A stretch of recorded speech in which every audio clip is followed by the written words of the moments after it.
Something has shifted in you that you cannot fully explain, even to yourself. You are still engaged. You are still loving. You show up in conversations. You are warm to strangers. You are present with the people in front of you. From the outside, if someone were watching casually, they would not be able to name what has changed. But underneath the ordinary surface of your daily life, something profound has happened. The buttons that used to be pressed to move you are no longer moving you.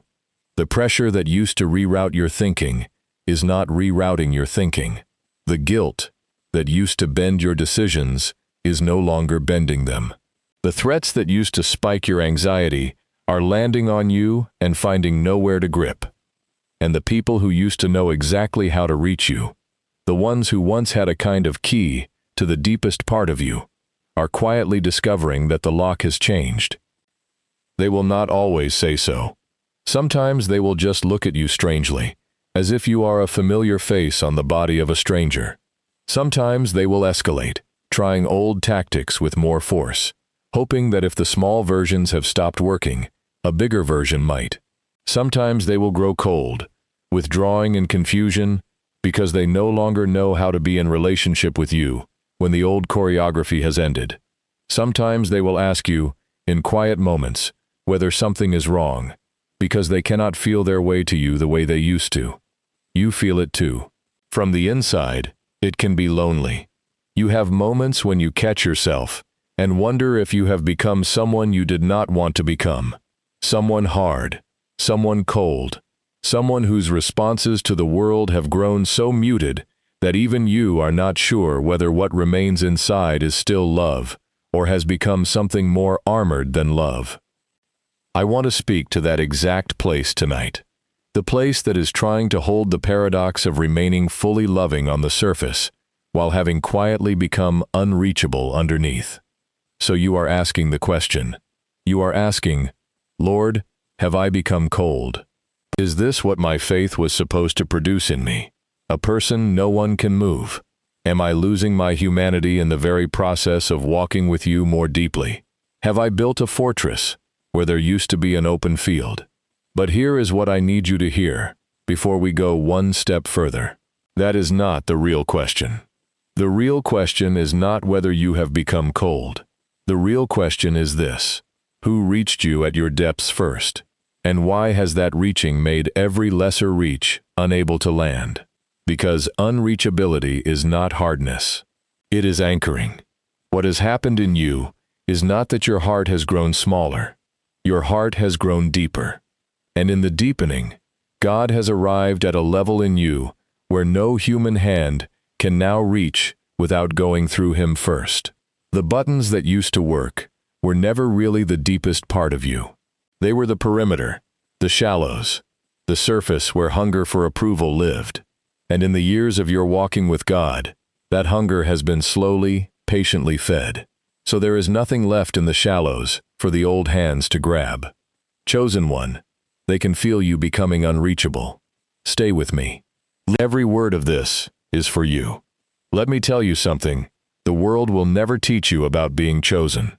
The chosen one becomes unreachable at their depths, in exact proportion to how thoroughly they have been reached by God at those depths. It is not a policy decision.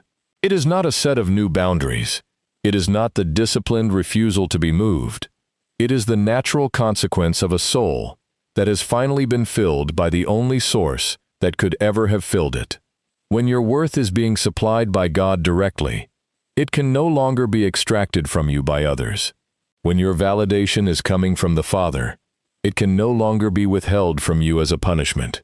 When your identity is being handed to you by the one who made you, no one has the power to take it away by rebranding you. You have read the stories, but you have read them as history. Tonight, I need you to read them as a mirror. Think of Shadrach, Meshach, and Abednego. King Nebuchadnezzar had built a great golden statue. He had commanded every citizen of Babylon to bow when the music played, and these 3 Hebrew men refused. They were dragged before the king. He offered them another chance. He described the furnace they would be thrown into.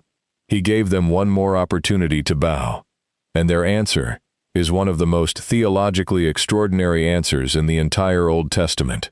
They said, "Our God whom we serve is able to deliver us from the burning fiery furnace, and he will deliver us out of thine hand, O king. But if not, be it known unto thee, O king, that we will not serve thy gods, nor worship the golden image which thou hast set up." Read those 3 words again. But if not. They had already settled the matter. They had been reached, at their depths, by their God. They had made peace with the outcome. Either he would deliver them, or he would not, and either way, they would not bow. And in that moment, they were completely unreachable. Nebuchadnezzar had every tool of a king: the wealth, the throne, the executioners, the furnace itself, and none of them could reach the place where the decision had already been made. Fire could kill them. Fire could not move them. The two are not the same thing. So hear me. There is a place, in a chosen one, that can only be reached by God. And when God has taken up residence in that place, the outside world is left to work with everything but the deepest part of you. That is why you have started to feel unreachable. It is not because you have grown hard. It is because the place they used to reach is now occupied by him. Think of Paul, writing from prison in Rome, chains on his wrists, with the possibility of execution hanging over him. He wrote to the Philippians, and he said something you must not read as poetry. It was a report.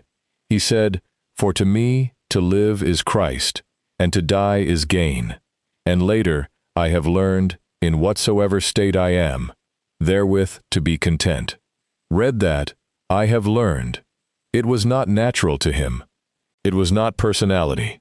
It was earned through years of learning, to be reached first by Christ. And by the time he was in that Roman cell, the emperor's threat could not reach him. The chains could not reach him. The rumors that other Christians were preaching against him could not reach him. He had learned to receive his life from Christ, and he had learned to release his life to Christ. And in the space between the two learnings, he had become the kind of man Rome had no idea what to do with. Rome could kill him. Rome could not bend him. And Rome, in the end, was the one that fell. Think of Daniel. When King Darius signed a decree that no one could pray to any god or man for 30 days, except to the king, Daniel had a choice. He could pray quietly. He could pray at night. He could pray in his heart, with his mouth shut, and no one would have known. The scripture tells you exactly what Daniel did instead. It says, "When Daniel knew that the writing was signed, he went into his house, and his windows being open in his chamber toward Jerusalem, he kneeled upon his knees 3 times a day, and prayed, and gave thanks before his God, as he did aforetime." Notice the specific detail. His windows were open. He did not shut them. He did not hide. He did not accommodate the decree. He simply continued his ordinary practice of being reached by God 3 times a day, kneeling before an open window, in full view of anyone who cared to watch. He had been reached, and continued to be reached, by God, at a level no decree could touch. And when the officials came to trap him, and had him thrown to the lions, the very lions could not reach him either.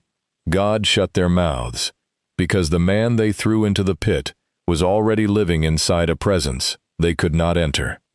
And think of your Lord in the wilderness. 40 days of fasting, alone. The enemy came at the moment of maximum apparent weakness, with 3 carefully designed temptations: physical appetite, spiritual pride, idolatrous shortcut. Every temptation was calibrated to reach a place in a man who had just been through 40 days without food. And every temptation slid off, not because Jesus was not tired. He was tired. Not because he was not hungry. He was hungry. But because at the deepest place where the tempter was reaching, he had already been reached, and was being reached, by the Father. And no lesser voice could get past that voice. So if you are a chosen one, and you have started to notice that people cannot reach you the way they used to, you are not the broken exception to the chosen life. You are walking the well-worn path of it. The 3 men in Babylon walked it. Paul walked it. Daniel walked it. Your Lord walked it. Chosen one, they can feel you becoming unreachable. And it is not because you have closed off from love. It is because you have finally been reached at a depth no lesser hand can now access. Now I have to name something. Because what is wounding you in this new season is not only the loneliness of the unreachability, it is what you have come to fear about yourself for having become this way. There is a lie that has been planted in your mind, and it has grown so quietly in the very months that God has been anchoring you deeper, that you no longer hear it as a lie. You hear it as a suspicion about who you are becoming. The lie says this: I have become cold. I have lost my ability to be moved. My unreachability is proof I have grown too self-sufficient, too armored, too walled off. The lie says, real love feels everything sharply. Real love bleeds easily. I no longer bleed the way I used to bleed. Therefore, I must not love the way I used to love. The lie says, what looks like maturity from the outside may actually be a kind of quiet death of the tender heart God gave me. That lie did not come from God. It came from a world that confuses volatility with love, and from an accuser who has been working against God's chosen ones since the beginning. The enemy could not stop God from anchoring you. So instead, he is trying to make the anchoring look, from the inside, like an armoring. He stands over your moments of quiet unreachability and whispers, this is not depth. This is coldness. This is the loss of who you used to be. But what if the opposite is true? What if your unreachability is not the absence of love, but the presence of a love so deeply supplied that it no longer needs to be extracted from you by hunger? What if the very tenderness you fear you have lost has actually been protected and hidden and preserved by the anchoring, so that when you love now, you love from a place of settled fullness rather than from a place of anxious deficit? What if the you who could be reached by every small pressure was actually the version of you God has been quietly healing, and the you who now stands anchored is the version he has been carefully building? The scripture does not say the chosen are perpetually movable. It says, blessed is the man that trusteth in the Lord, and whose hope the Lord is. For he shall be as a tree planted by the waters, and that spreadeth out her roots by the river, and shall not see when heat cometh, but her leaf shall be green, and shall not be careful in the year of drought, neither shall cease from yielding fruit. That tree is not being praised for its lack of feeling. It is being praised for its lack of panic, because its roots have reached the water. It cannot be moved by the drought. It bears fruit through the drought, and the deepest reach of its root system is at a place the sun cannot even see. You believed your unreachability was your coldness, but your unreachability may be the very evidence that your roots have finally reached the river. And hear this, there is a second lie hiding inside the first. It says, if you are unreachable to some, you must be unreachable to all. That the same unreachability applies to God too. That the anchoring has hardened you against his voice as well. But hear me carefully. The unreachability is not a general policy of your soul. It is a specific inaccessibility, targeted at the exact place where you used to be manipulated. Exactly the location where hunger was extracting things from you. To God, you are more reachable than ever. To the right people, you are more available than ever. Only the shallow, extractive, transactional reaches now find nothing to grab. And that is not a defect, that is design. Now, before I tell you what to do, I have to tell you what you must know. Because action without understanding will not survive a long season. There are 3 spiritual realities you must accept. If you do not, you will quit one chapter before the breakthrough. The first thing you must know is this: unreachability is not the absence of love. It is the presence of a deeper anchor. You can love someone freely, without being movable by them.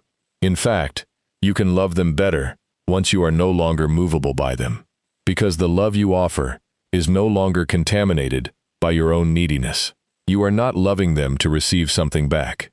You are not loving them to secure your standing. You are not loving them because you are afraid of what will happen if you stop. You are loving them because love is what is flowing out of you, now that God has filled the well at your depths. And that kind of love is stronger, cleaner, and more sustainable than anything the anxious version of you was capable of. You must know this, or you will quit before your breakthrough. The second thing you must know is this: some of the people who used to reach you cannot reach you now because what they were reaching was your neediness, and your neediness has been healed. This is one of the most important truths in the anchored life. Read it carefully. Some of the tools people used to move you were not evil. Some were even offered in something that felt like affection. But the reason those tools worked was because you had an unmet hunger they were feeding. When God finally feeds a hunger you had been paying other people to feed, those people lose their leverage, and their loss of leverage is not their tragedy. It is your answered prayer. The relationships that only worked because you were hungry cannot survive your being fed by God. And they were not going to hold anything of eternal weight anyway. Let them renegotiate on new terms, or let them go. Either way, do not mourn the loss of a leverage that was never meant to have been there in the first place. You must know this, or you will quit before your breakthrough.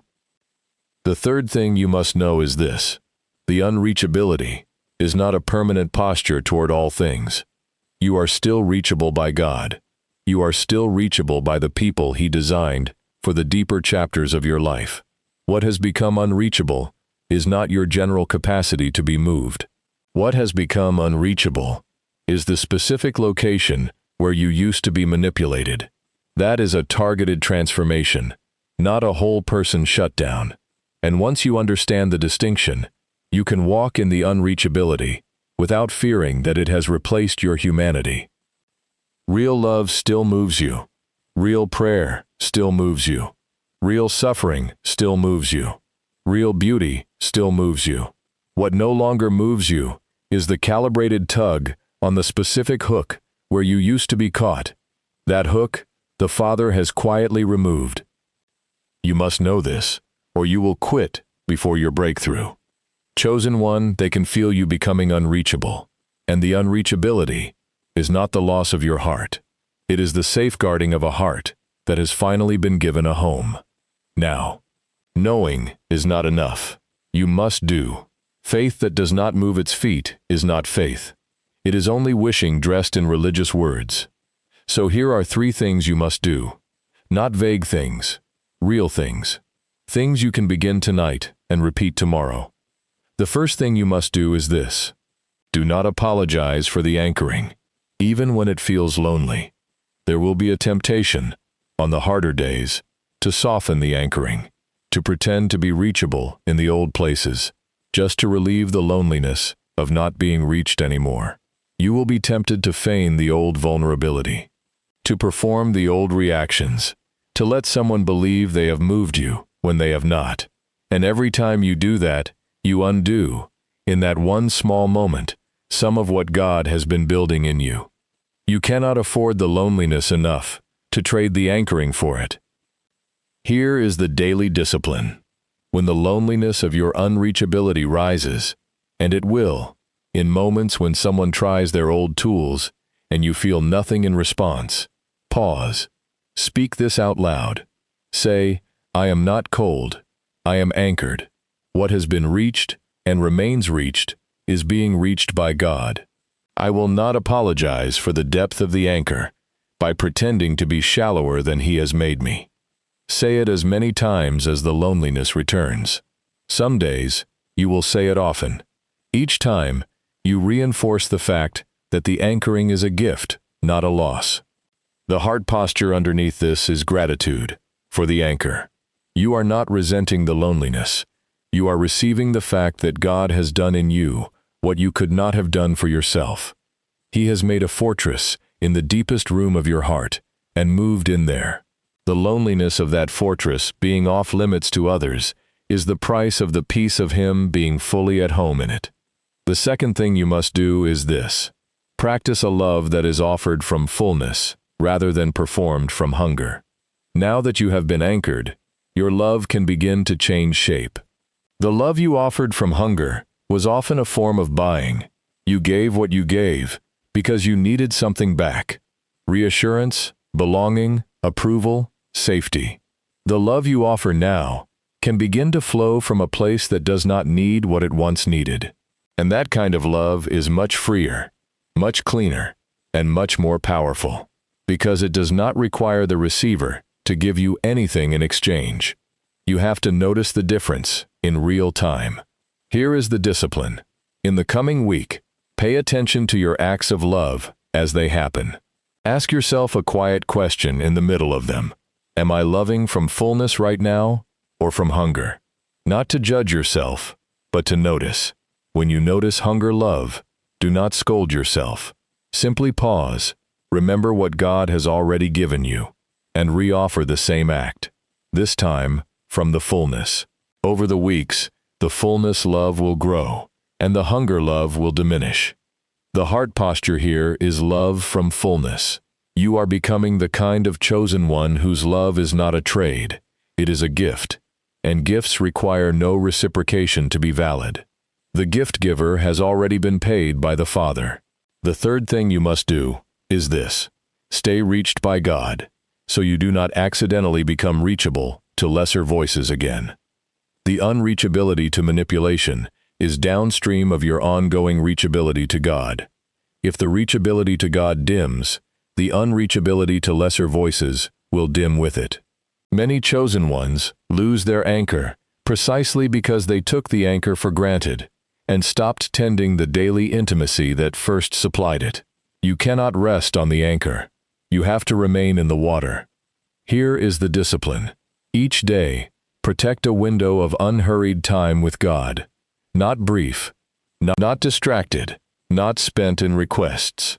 Time in His presence, listening, receiving, being reached at the level where He does His deepest work. The unreachability you are enjoying to old manipulations is a fruit of a deeper reachability. Keep the reachability alive. Do not let the daily anchor become a memory of an old encounter. The heart posture here is deep availability to God. You are not closing off. You are opening wide. To Him, to the one who reached you first, to the one whose ongoing reach in you is the very thing that has been quietly transforming your relationship to everything else. Do not apologize for the anchoring. Practice love from fullness. Stay reached by God. 3 disciplines. Repeated. This is how a chosen one walks in the paradox of being unreachable to lesser voices, while being more available than ever to the one who has made a home in them. So, let me tell you what is going to happen. When you begin to obey these things, when you refuse to apologize for the anchoring, when you love from fullness, when you stay reached by God, something is going to shift. And I want to be honest with you. The way a father is honest. The first shift may not be that the people around you understand what has happened. Some of them will. Most will not, at least not quickly. Their categories for who you were do not yet include the person you have become. The first shift will be in the loneliness itself. The strange loneliness of unreachability will begin to be balanced by a deeper companionship you have not fully noticed yet. The constant, quiet, steady companionship of the one who reached you first. You will catch yourself, one ordinary afternoon, alone in a way you would have called lonely a year ago, and instead you will feel accompanied. That is the first fruit. That is the evidence that the anchor is not just a fortress, it is a fellowship, and you are never actually alone inside it.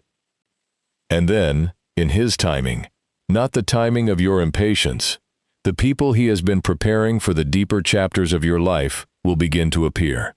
Not the ones who could once reach you at the shallow places, the ones who can meet you where you now live. They will not need to manipulate you. They will not need to reach at the hooks that are gone. They will love you from their own anchoring, and you will love them from yours. And the whole texture of what love feels like in your life will change into something you did not know was available. Here is the picture I want you to carry out of this room tonight.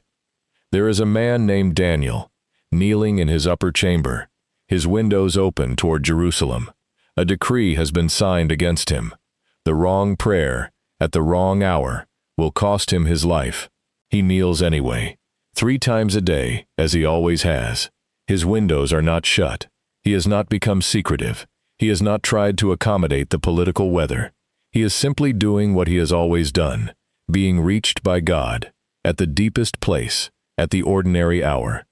The officials, watching from the street, cannot reach him. The king, who signed the decree, cannot reach him. The lions in the pit, waiting for him later that night, cannot reach him. He is completely reachable to the God whose window he faces, and completely unreachable to everything else. And when the lion's den comes, the very unreachability that made him a target is also what carries him through it.